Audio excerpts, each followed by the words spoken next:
nawala, nawalwal, o nawaldas. Kasi hindi matalino. Ha? Tandaan mo, si King Solomon, ang hiningi po niya ay katalinuhan. O, taas ulit ang kamay yung gustong yumaman. Ha? Sabihin mo, galaw, galaw, para hindi pumanaw. Yan. Okay. So, makinig na kayo. Ha? Kasi ang ating panahon, limitado lang. No? Pero masarap dito sa loob, no? Yung mga nasa labas, nakikiramay po kami sa inyo dyan. Lord, takpan mo yung araw para hindi na po sila mainitan. Okay? So, ang sabi po dito, happy and prosperous, kung atin pong mapapansin, your work will provide for your needs, you will be happy and prosperous. Hindi naman pwedeng yumaman ka na magic. Ha? Gusto mo yumaman na maaga, mag-drug lord ka, mag-gambling lord ka. Wala sa ganun yun. Kailangan, yung pagyaman mo ay pinagpaguran mo. Your work will provide for your needs. You will be happy and prosperous. Amen? Kaya huwag kayo maniwala doon sa mga nag-advise sa inyo. Wala pong tamad na yumaman. Ha? Ang kasipagan at pagsisinop, yan po ang susi ng pagyaman.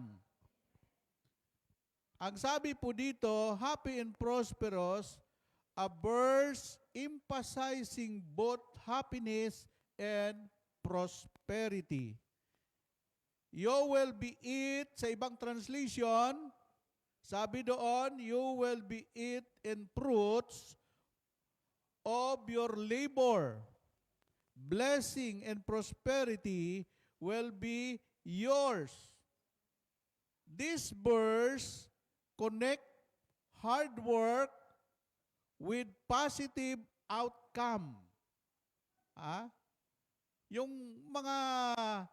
hard work na tinutukoy doon, yung mga masipag na talagang, ako believe ako sa Japan, sa experience ko doon. Isang tagalinis lang, ang sweldo niya, kalahating milyon sa buwan. Ha? Kasi 4 na bahay nililinisan niya, tag 15,000 ano? Hindi lapad, yung yen. Ang 10,000, isang lapad, ang 5,000 ay isang kalahating lapad. Ang isang lapad, ang palitan po sa Pilipinas ay 4,800. O, sa isang bahay pa lang, magkano nang kinikita niya doon? At ang mga bahay doon, wala pong mga kandado. Pag pumasok ka doon, pagkatapos mo gawin yung trabaho mo, nandun na sa lamisa yung pera. At ang matindi noon, suki mo na sila. Hanggat buhay ka. Kasi ang mga Pilipino doon, pag sumuko ka, pag sinabi ng hapon sa immigration, do you have more money? O ukani igpay. Pag sinabing ukani igpay, marami ka naman pera. Pag sinabing kulang pa, sabi ng immigration, okay, magtrabaho ka muna, saka ka na umuwi. Muntik na ako magputol ng ulo doon ng isda. Kaya lang nagalit si Brother Mike. Sir, pwede ba ako mag-sideline dito? Sabi ni Brother Mike, bakit? Nagkulang na ba ang Diyos? Happy and prosperous tayo, tapos, So, pag hindi ka maging masipag, wag mong tanggihan yung oportunidad. Yung iba, ang yabang, inalok na ng biyaya, pumunta pa sa Bisaya. Pag inalok ka ng oportunidad, kumatok sa iyo yon, ibig sabihin, padala ni Lord yon. Pag tinanggihan mo yon, kukunin ng iba yon. Ha? Tandaan nyo, mas malaki ang opportunity na yumaman ka kaysa pagtatrabaho. Ang pagtatrabaho, kung anong sahod mo, wala namang dagdag yan. Amen po ba? Amen po ba? Oh. Kaya, yung mga blessing ni Lord, no, dumarating yan sa mga taong mababait at masisipag. Hindi yan dumarating sa mga taong mayabang, hindi yan darating sa mga taong tamad, hindi yan darating sa mga taong walang pangarap. Nakikita kasi ni Lord yung mga taong may pangarap. Ang sabi ng awit 37 verse 4, sa Diyos niyo hanapin ang inyong kaligayahan at ang pangarap ninyo inyong makakamtan. Palapakan natin si Yahweh El Shaddai. Amen?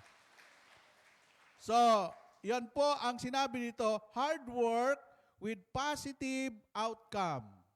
Na, tandaan ninyo, pag negative, ang resulta, negative. Na? Positive. Kaya sabi ni Lord, think positive. Amen? Suggesting that diligently pursuing one work will lead to both sustenance and a state of well-being. Ha? So, brothers and sisters, no, mayroon po akong ninong na sabi niya, pinupurson niya ako, bay, janitor ka lang pero wag kang titingin doon. Gusto mo maging broadcaster, announcer? Sabi niya, iyan si Noli de Castro, dating janitor lang yan sa DCRH. Ha? Yan si Ted Pilon, alalay lang ni ano yan, ni Noli de Castro. Itong senador na ito, bay, dating ano lang yan. Ha? Nagahayupan. Kaya huwag kayong matakot na kayo'y yumaman sa kahayupan at kababuyan. Amen? Sabi niya, gusto mo ba? Ay, hindi ako tumanggi. Ha? Sinabi ko nung kay Ninong Menuerta, si manager ng radyo, anong gagawin ko, Ninong? Basta magbihis ka. Ha? Pagkabihis namin, dinala niya ako doon sa opisina ng KBP, Kapisanan ng mga broadcaster sa Pilipinas. Sabi niya, take exam. Sipin mo, anong sasagot ko dito? Sabi niya, basta basahin mo lang. Kung masagot mo, di sagutan mo. Lingon-lingon ako yun. Tapos nakita ko yung mga kasamahan ko, mga MASCOM graduate, 4 years to 5 years course, MASCOM graduate. Tapos ako, mas komportable ako sa kanila.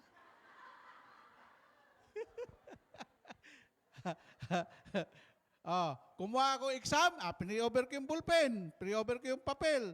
Lord, kung kalooban mo na magiging announcer ako at broadcaster, papasahin mo ako. After 2 weeks, sabi ni Brother Menuerta, si manager, congratulations, inaanak. Now, hindi ka na basta-basta. Bakit? Your career habang buhay.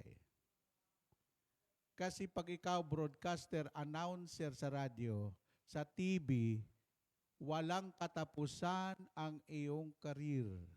Hanggat buhay ka, hanggat may pera ka, bumili ka ng oras sa lahat ng istasyon ng TV at radyo.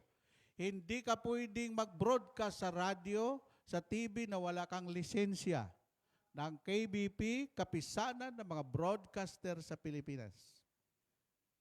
In 1988, sa Lahat ng Disciple, ako po yun ang kauna-unahang nakapasa. Hanggang ngayon, nandito pa. Ha? Woo! Kaya pagdating ko sa Singapore, pumunta ako sa Indonesia sa Zoo 11.5 FM, bumili kami ng oras sa radyo. Hindi ka naman bigyan doon ng oras kahit may pera ka kung wala kang lisensya. Ha? Kaya nakapag-broadcast ako doon ng 3 taon. Sa Batam, Indonesia. Pag nagsalita ka doon, lahat ng mga Pilipino sa Singapore nakikinig sa iyo. Kasi ang mga radio, nandoon po sa Batam, Indonesia lahat. Mga FM station, lahat. No? So ngayon, naging career ko na po yun.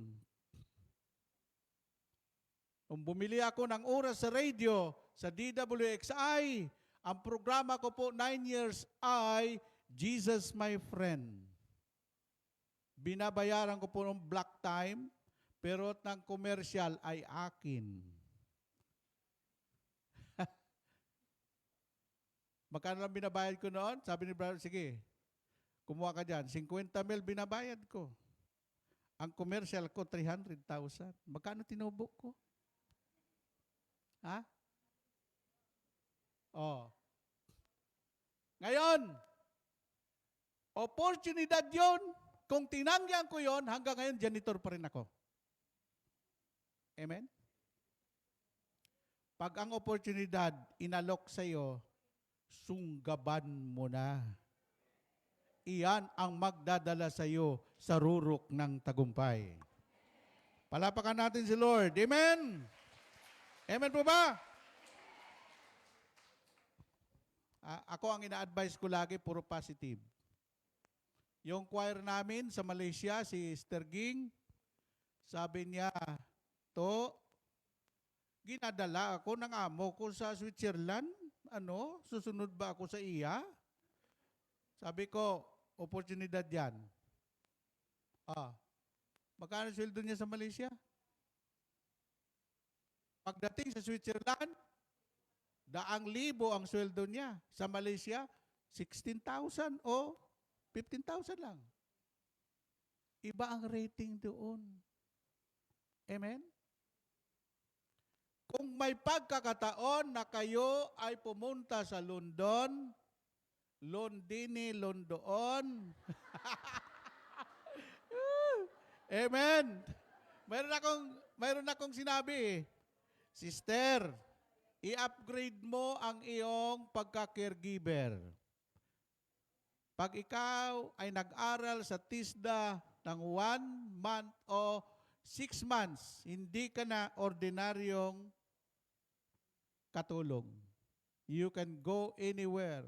Pag may certificate ka, hindi ka na darling of the house. Caregiver ka na. Amen? Pag inalok kayo ng ganyan, pag umuwi kayo, lahat po ng mga may certificate sa TISDA, tinatanggap po yan sa buong mundo. Amen? Ay, yung iba ayaw magpa-payo. Humihingi ng payo, tapos ang gusto lang pala niya masusunod. Brother, ano kayang gagawin ko? Nung bandang huli, ito gawin mo, sister. Ano kaya, brother, bay, kung ganito na lang gawin ko? Sus Mariosip, huwag ka nang humingi ng payo pag ganun ang iyong ugali. Pag humingi ka ng payo, dapat nakadepende sa hiningian mo ng payo kung anong ipapayo niya. Hindi yung ikaw pa mag-suggest doon sa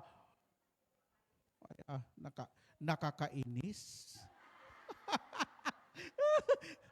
Hindi. Palapakan natin si Yahweh Shaddai. Number 1, prosperity beyond material wealth. Hindi po pwede yung prosperity na walang kasamang pera. Amen? At hindi rin pwede yung prosperity na marami kang pera, ang dami mong sakit.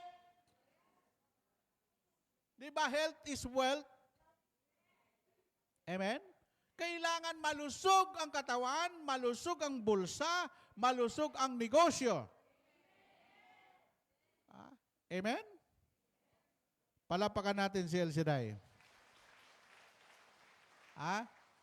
Ang sabi po dito,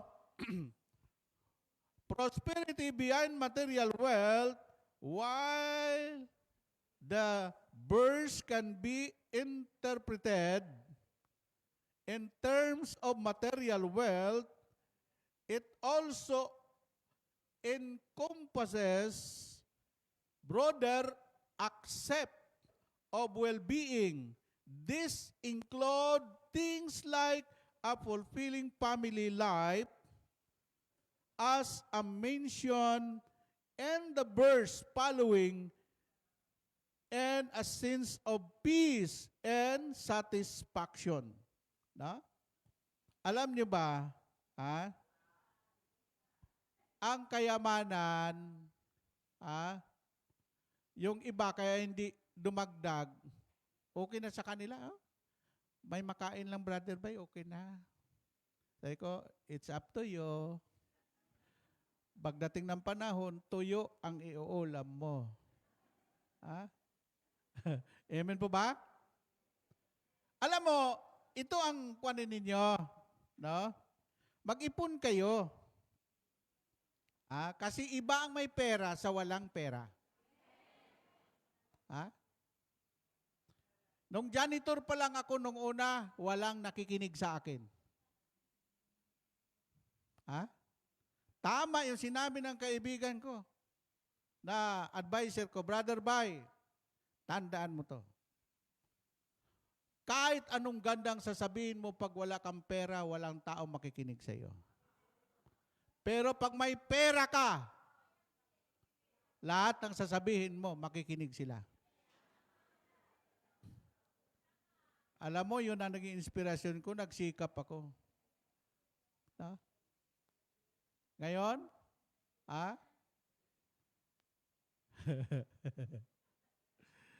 ngayon po, pag nagsalita ako sa mayayaman, nakikinig na sila.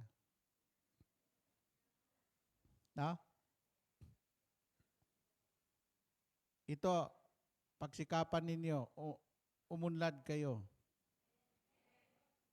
Pag umunlad kayo, hindi na kayo maliliitin ng kapwa ninyo. At sasabihin ko sa inyo, iba talaga yung mayroon kang katayuan sa buhay. Palapakan natin ang Panginoon. Amen? Huwag na kayong sumama doon sa mga taong negative. Hindi kayo yayaman doon. Huwag din kayo sumama sa mga chismusa. Away lang ang inyong makakamtan noon. Sumama kayo sa mga taong pinagpala para kayo ay pagpalain din ng Panginoon. Amen? Amen po ba? That's right. And number 2, obedience and blessing, ito na. Yung pagsunod ay may kasunod pong biyaya. Sabi ni Brother Mike, kung gusto niyong sunod-sunod ang biyaya, matuto kayong sumunod. Amen? In Psalm 128 verse 1. Ito, kadikit lang yan. Happy are those who obey the Lord, who live by His command. Mapalad ang bawat tao na kay Yahweh ay may takot. Ang maalab na adhikay sumunod sa kanyang mga utos. Lahat ng inutos ng Diyos, gusto niya mapabuti ang tao. Ang utos ng Panginoon, sa Isaiah 48 verse 18, kung sinusunod nyo lang ang mga utos ko, pagpapala sana'y dadaloy sa inyo, parang ilog na di natutuyo ang agos. Tagumpay nyo sana ay sunod-sunod, parang dating ng alon sa dalampasigan. Ngayon, hindi mo na kailangan ipaliwanag ng preacher yun. Kasi nandun na. No? Sabi ng isa, Brother Boy, ha? Yung disciple mo, nung nasa Batangas ako, kaya nga hindi ko binigyan ng outreach. Brother Boy, may akay ako eh. Nung binasa ng preacher mo, ang liwanag yung kanyang binasa. Nung pinaliwanag niya, lumabo ang Biblia.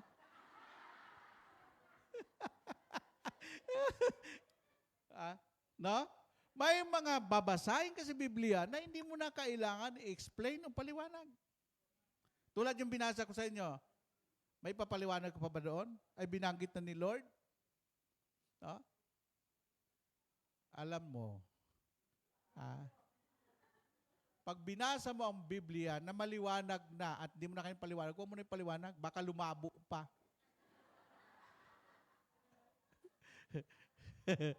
Sabi ng isang sister, taga Batangas, ay siya yung akay ko, hindi na bumalik. Kasi nung binasa yung Biblia maliwanag, yung pinaliwanag, lumabo yung Biblia. Palapagan natin si El Shaddai na. Tapos, sabi ko, Brad, may nagreklamo sa iyo.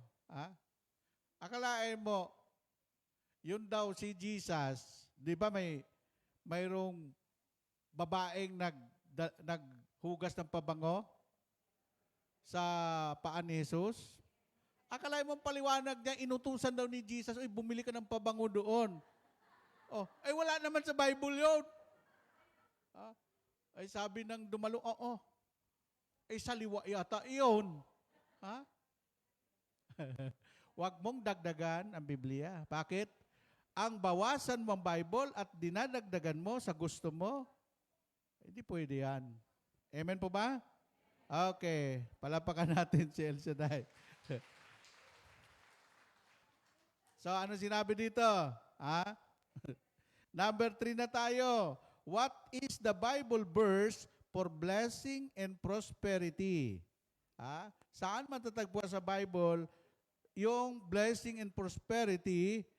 And Proverbs 10:22, the blessing of the Lord make a person rich, and He adds no sorrow with it. In 2 Corinthians 9:8, and God will generously provide all your needs.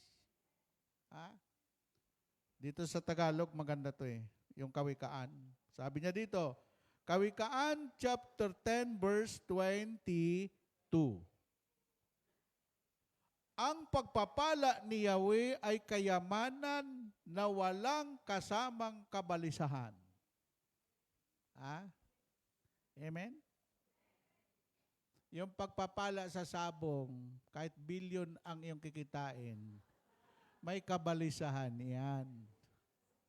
Ang pagpapala sa drugs, kahit maging bilyonaryo ka, hindi ka masaya, may kabalisahan yan. Lahat ng bagay na yumaman ka sa hindi tamang paraan, hindi ka magiging peaceful, hindi ka magiging masaya dahil uusigin ka ng iyong konsensya. Pero pag yumaman ka na galing kay Lord, itong kayamanang ito magdudulot ng kaligayahan sa pamilya mo, sa iyong kaibigan, at kahit saan ka pumunta, ang kayamanan yan magdudulot sa iyo ng kaligayahan sa buhay mo. Amen? Amen! Naalala ko, napapanood ko kasi si Sister, si Chris. Enjoy na enjoy siya. Sabi ko, wow, sobra daming pera itong babaeng ito. Oo. Sipin mo yung mga post niya sa mga resort, sa kung saan-saan. Tapos ang pinakauling post niya, pinakain niya yung mga choir, mga preacher sa Ambel. Sabi ko, parang mayura. Alam mo ba ang naramdaman niya siguro? Sobrang kaligayahan. Tapos lahat ng choir doon, may mga preacher, Hindi sila grouping picture, isa-isa. Walang basagan ng trip. Trip niya yun eh. Amen po ba? Pag umuwi kayo, huwag kayong maging killjoy. Ha? Pag ikay nagpasaya sa pamilya mo, sabi ko nga, uuwi ka, sabi ng isa, opo sir, o maging pagpapala ka sa pamilya mo. Pagpapala ka sa mga kaibigan mo. Amen? Baka maya pag uwi mo, ikaw naman, ang kaibigan mo padudukutin doon sa wallet. Pag ikaw nagyaya, ikaw ang taya. Palapakan natin ang Panginoon. Woo! Amen! Ito na. Number 4. What is God promise of prosperity? As mentioned, the prosperity gospel is modern religious belief that if you have faith, God will bless you with health, wealth, and abundance, and if you do. Prosperity theology says that God's plan is always for us to be wealthy and to spend our money wealthy and primary on ourselves. Alam mo, pera, hindi masama ang pera. Yung sabi ng iba, masama ang pera, pero gusto naman nilang pera. Pero ito ang sabihin ko sa inyo, huwag nyo masyadong habulin ang pera. Pag hinabol mo ang pera, hindi mo maabutan yan. Unahin mo si El Shaddai, hahabulin ka ng pera. Bakit kaunti ang palakpak? Ito pa. Ito pang isang principle ni Lord. Pakinggan nyo mabuti ito. Ang sabi doon, kung ang tao naghahanap ng pera, ang Diyos naghahanap ng bibigyan niya ng pera. Woo! Amen! Amen po ba? Kung ang tao gustong yumaman, ang Diyos naghahanap ng kanyang payayamanin.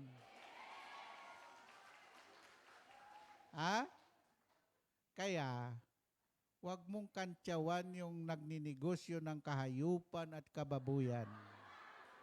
Kasi mayaman na ngayon yan. May bakahan na yan, may kalabaw na yan, may manukan, may babuyan. Amen po ba? Sabi ng isa, Brother Boy, sa radyo, panalangin mo yung baboy ko. Sa radyo, hindi dito yan ha. Sabi ko, pwede pa ipanalangin yung baboy na hayop yan, walang kaluluwa yan? Sige, Brother Boy, sa iba ko na lang ibigay yung love offering ko. Ay, ano ba yung baboy mo? Katoliko ba yan? Katoliko ba yan? Woo! Hindi, biro lang, no? Alam mo, kahit mga hayop, pwede mo ipapanalangin yan. Amen! Okay. Dito na, patapos na tayo.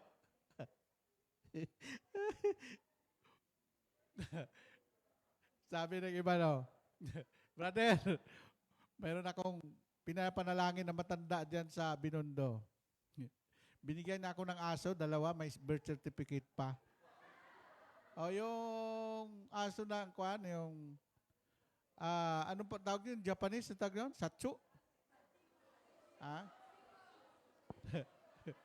Kaya pala pinapanalangin niya, yung building niya pala, air condition, simula sa itaas hanggang sa ibaba, puro mga aso ang negosyo niya. Nagulat talaga ako. Bigyan kita aso. Bakit may certificate? Aba, hindi bibili niyan ng mga mayayaman kung walang birth certificate yung aso mo. Amen po ba?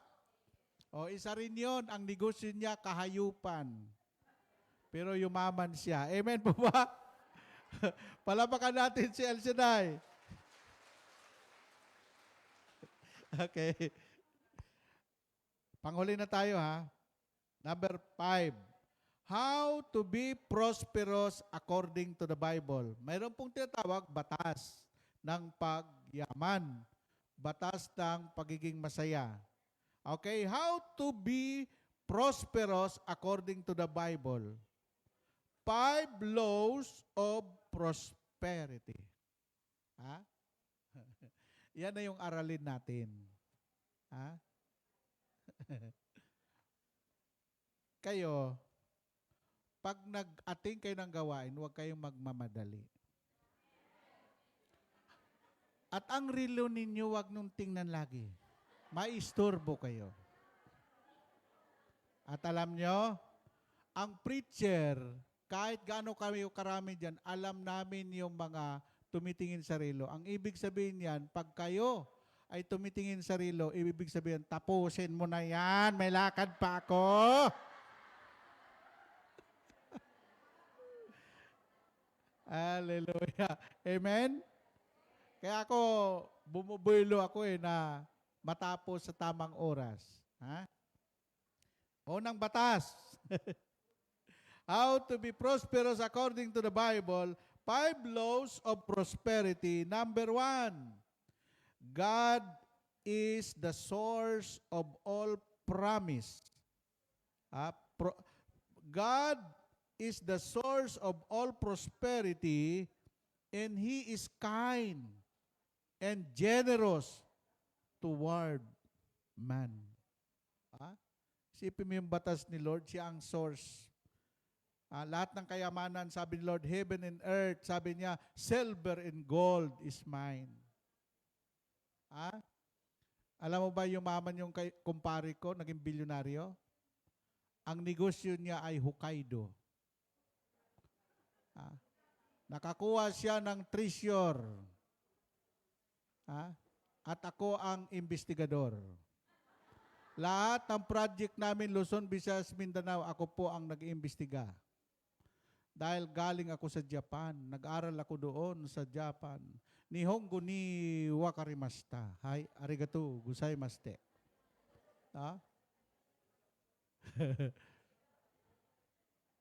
Ito mga bato-bato ko to, mga tilamsik lang to. Pero yung mga kaibigan ko, ang diamond noon, baka hindi mo kayang bilhin yun. Daang milyon. No? So, yumaman siya, no? Dahil lahat ng simbahang sira-sira, pinapagawa niya lahat. Pumunta kami sa Mindanao, tinanong niya, magkano yung simbahan ng sira na yan?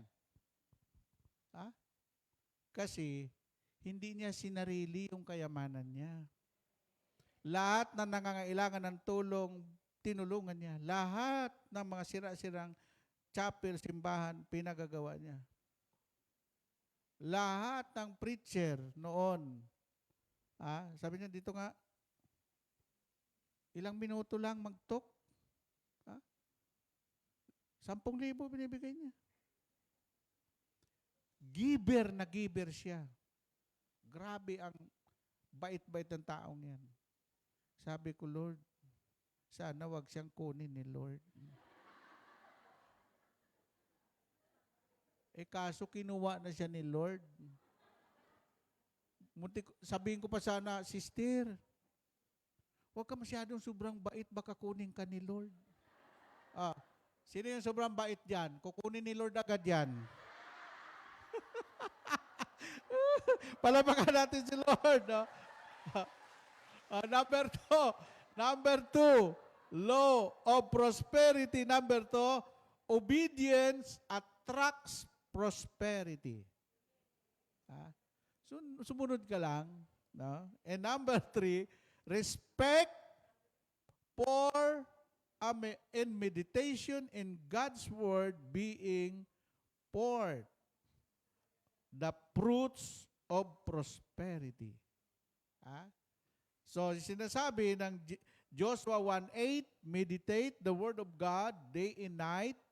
Basahin mo ang salita ng Diyos. Sa gayon, giginawa ka at magtatagumpay ka sa iyong buhay dito sa mundong ito.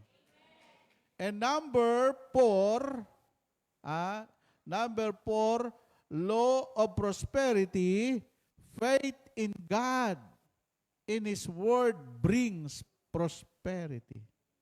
Salita pa rin ng Diyos ang maghahatid sa iyo sa kasaganaan. Pero dapat manalig ka na ang may-ari ng lahat ng kayamanan ay si Jesus na ating Panginoon.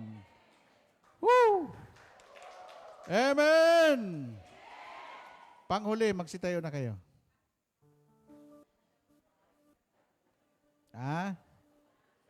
Number 5 laws of prosperity, seek God and you will prosper. Sabi ni Lord, seek ye first the kingdom of God and His righteousness, and all these things shall be added unto you. Unahin mo ang Diyos bago sa lahat ng bagay. Itaas nyo ang inyong mga prayer request, wallet, lahat ng gustong itaas, itaas nyo habang inaawit ng mga choir. Hallelujah, hallelujah, Jesus. Sa Panginoong Jesus, ako magtitiwala sa biyaya niya habang buhay ko ay May kalinga. sa pagsubok at lumay, naroon siya dumaramay. Ang Panginoon tapat kailanpaman. Kung ika'y nanlalamig, wala kang malapitan at para bang ang daigdig sa iyo'y pinapasan. Alalahanin mo sana, minamahal ka niya. Ang Panginoon'y tapat kailanpaman. Biyaya niya't habang Biyaya niya't habang sa buhay ko'y sa sapat. buhay ko'y sapat, di man karapat dapat na ako ay iligtas. Pangako niya'y di nag-iiba, di tulad ng iba. Ang Panginoon'y Tapat kailanpaman. Minsan pa, sa Panginoong Jesus, sa Panginoong Jesus, ako magtitiwala titiwala sa biyaya niya't niya't buhay habang ko ay may buhay ko kalinga. ay may kalinga. Sa pagsubok at lumay, naroon siya't dumaramay. Ang Panginoon'y tapat kailanpaman. Kung kay nanlalamig, wala kang malapitan. At para bang ang daigdig sa iyo'y pinapasan. Alalahanin mo sana, Minamahal ka niya, ang Panginoon tapat kailanpaman. Biyaya niya't habang, biyaya niya't habang yes, sa buhay ko'y sapat, di man karapat dapat na ako ay iligtas. Pangako niya'y di nag-iiba, di tulad ng iba. Ang Panginoon tapat kailanpaman. Biyaya niya't habang, sa buhay ko'y sapat, di man karapat dapat na ako ay iligtas. Pangako niya'y di nag-iiba, di tulad ng iba.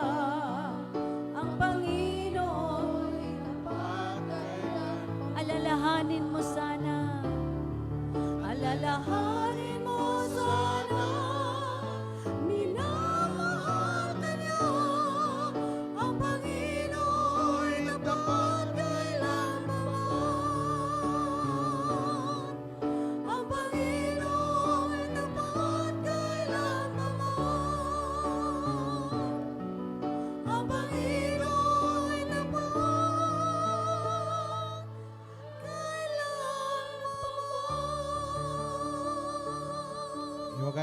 natin yan.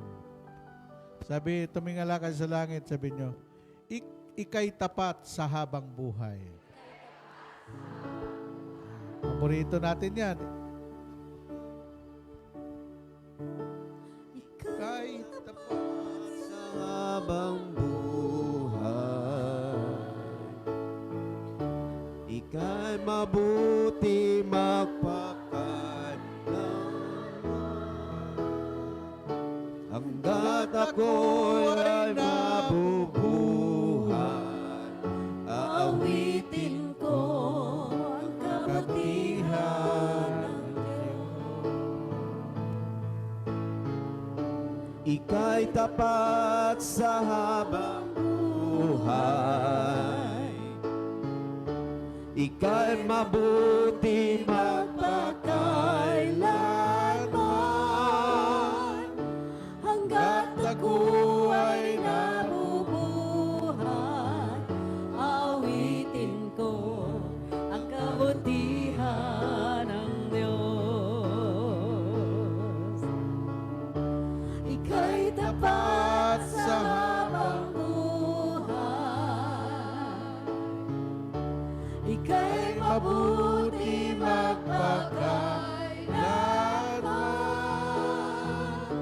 Hanggat ako ay nabubuhay, awitin ko ang kabutihan ng Diyos.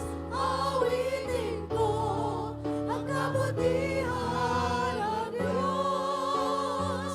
Awitin ko ang kabutihan ng Diyos.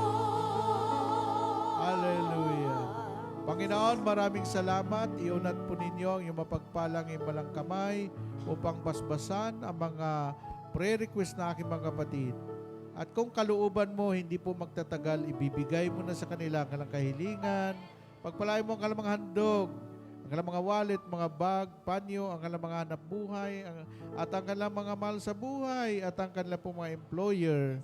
Lord, inaangkin po namin ang masaganang biyaya at pagpapalang darating sa aming buhay. Ito po ay aming samantalangin sa ngalan ng Ama, ng Anak at ng Espiritu Santo. Lahat ay magsabi ng Amen! Amen! God bless you all. Thank you, Lord.